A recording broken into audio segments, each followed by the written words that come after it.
भी पशु का मांस खाते हैं, उनको तो पहले नरक का दंड मिलेगा, फिर वही पशु बनेंगे, वैसे काटे जाएंगे। और जो ज्यादा पशुओं का मांस काट काट के खाते हैं तो उनके घर में घटना भी हो जाती है, कोई न कोई विनाशकारी घटना घटेगी।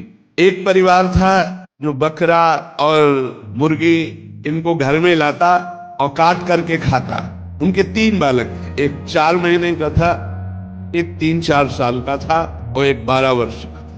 वो रोज देखता 12 वर्ष वाला ऐसे वो में कर रहा, उसको काट रहे हैं, तो फिर वो बनाया जाता खाया जाता। एक दिन अपने छोटे भाई को ले गया, उसकी बुद्धि खराब हुई, वो वही गड़ा सा, और उसने कहा चलो खेलते हैं, पापा जैसे काटते हैं ना मुर्गी वैसे खेलते हैं। वो छोटा 3-4 साल का था, उसने हाँ छत में ले गया और चढ़ बैठा, जैसे वो चढ़ के बकरे के ऊपर मुर्गी के ऊपर, बस वो काट डाला। और जो काट डाला तो चीख निकली तो वो अपने छोटे बेटे को नहला रही थी जो 4 महीने का, टप में ऐसे खड़ा करके वो छोड़ करके भागी ऊपर। तो टप में जितना पानी था वो बच्चा गिर गया, उसकी हिम्मत उठने की थी, वो वहां मर गया। और जब ऊपर गई उसका अरे दुष्ट तूने काट दिया, तो छलांग मार गया भय से, वो नीचे आके गिर के मरा। पूज्य भाई जी ने तो विस्तृत में लिखा है कि इन मांस खानों वालों के परिवारों का बहुत बुरी तरह नाश होगा, और जब ये मरेंगे तब नरक जाएंगे, और फिर जब जन्मेंगे तब ये फिर वही बकरा बकरी बनेंगे, काटे जाएंगे। होश में रहो, समय आने दो, कर्म अवश्य में भोक्तव्यम, तुम्हें भोगाएगा, रो नहीं पाओगे। मत खाओ। मांसाहार करने वाले का हृदय कभी शांत और आनंदित नहीं हो सकता, क्योंकि आत्मबलहीन कभी शांति नहीं प्राप्त कर सकता। माना तुम शरीर को मोटा, कितने दिन काल का एक तमाचा लगेगा, सब बिखर जाओगे। दूसरे हजारों पशुओं के मांस खा खा करके तुम अपने शरीर को बलवान बना रहे हो, लेकिन काल के आगे नहीं। किसी ये भारी पाप है, जैसे तुम्हें अपना शरीर प्रिय है, ऐसे हर जीव को अपना शरीर प्रिय। अब देखना कभी चींटी या किसी जीव को पीछे अंगुली ऐसे कर, तो वो भागेगी प्राण बचाने के लिए।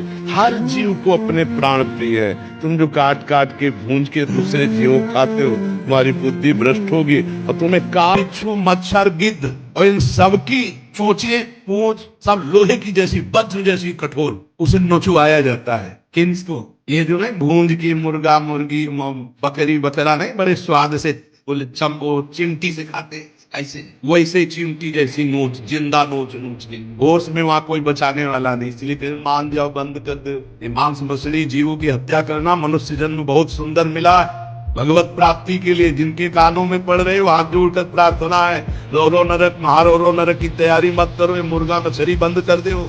ये हम इसीलिए सुना रहे हैं, जो नहीं समझ रहे हैं कुछ नहीं।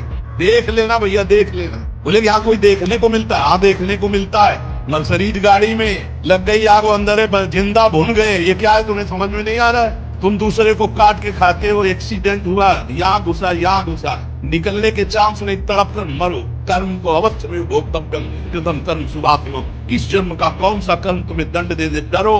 यहाँ सब कुछ दिखाई दे रहा है, तुम आंख खोल करके देख ले। मांस खानों वालों के परिवारों का बहुत बुरी तरह नाश होगा, और जब ये मरेंगे तब नरक जाएंगे, और फिर जब जन्मेंगे तब ये फिर वही बकरा बकरी बनेंगे, काटेंगे। वो ऐसे देख करके हंसा।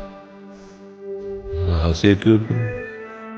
उसकी आवाज मनुष्य जैसी निकली, भैया यही गलती हमने की, पुत्र होने के लिए तुम बकरा थे, तुम्हें काटा था, और आज तुम हमें काट रहे, तो ऐसी आ रही कि कर्म का फल अवश्य भोगना, अवश्य। तुम जिसका मांस खा रहे हो वो तुम्हें चीत चीत के खाएगा, आज नहीं तो कल, और नहीं तो ऐसे रोड में फैला तुम्हारा मांस फिरेगा कि कोई खाने वाला नहीं।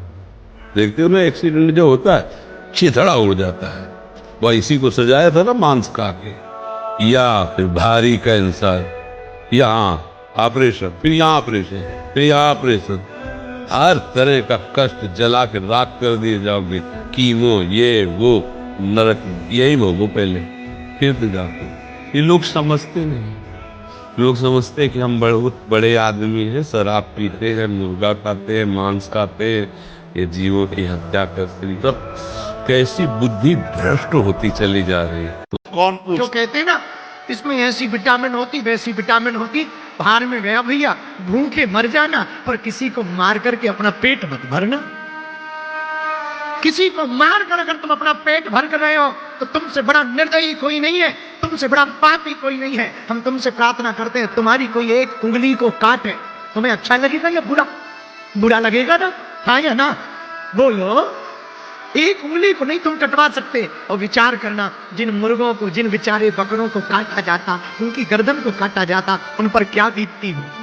तुम अपने जीव के स्वाद के लिए, जो पेट में जाके सब समान हो जाता, पता ही नहीं लगता क्या खाया, जीव के स्वाद के लिए तुम प्राण ले लेते हो, तुम जीने का अधिकार छीन लेते हो। अरे मेरे पागलो, तुम जिस चीज को जिंदा नहीं कर सकते हो उसे तुम्हें मारने का भी तो अधिकार नहीं है। यार, तुम चाहे जिस पद में हो और चाहे जितने बड़े यशस्वी हो, तुम्हारे मरने के बाद यहाँ जब भगवान का नाम नहीं ले रहे लोग, तो तुम्हारा नाम कहां से लेंगे?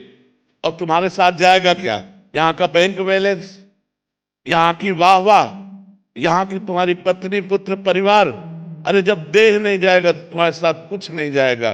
दुनिया में लाखों का मेला जुड़ा, हंसा जब जब उड़ा तो अकेला उड़ा, उसे अकेला भोगना पड़ता है, फिर नई योनियों में जाकर के दुर्गति भोगता है। इसलिए होश में रहो, जो पूर्व पाप का कर्म है उसे भोग लो हंसते हुए।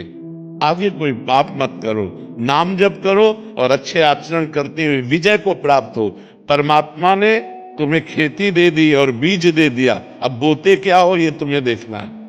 खेती दे दी, भारत भूमि में मनुष्य शरीर, बीज दे दिया तुम्हारी बुद्धि। पाप कर्म बोते हो या पुण्य, गन्ना बोगे तो गन्ना मिलेगा, बंबूल बोगे तो बंबूल मिलेगा। या मनमानी आचरण करते इसके बाद भगवान को दोष देते। नहीं भाई, बहुत संभल करके करो, फिर देखो आपको आनंद आता है कि नहीं। हम अंदर की तुम्हें बात कहते हैं, यदि तुमसे पाप कर्म ना हो तो आप देखो आप सुख में ही डूबते चले जाओगे। लेकिन मनमानी आचरण करते हो, पाप करते हो, जब उसका दंड आता तो भगवान को कोसते हो। भगवान एक सर्व समर्थ पिता है जो तुम्हें दे दिया, अब तो उसका बर्ताव क्या करते हो अपने श्वासों का, ये तुम देखो।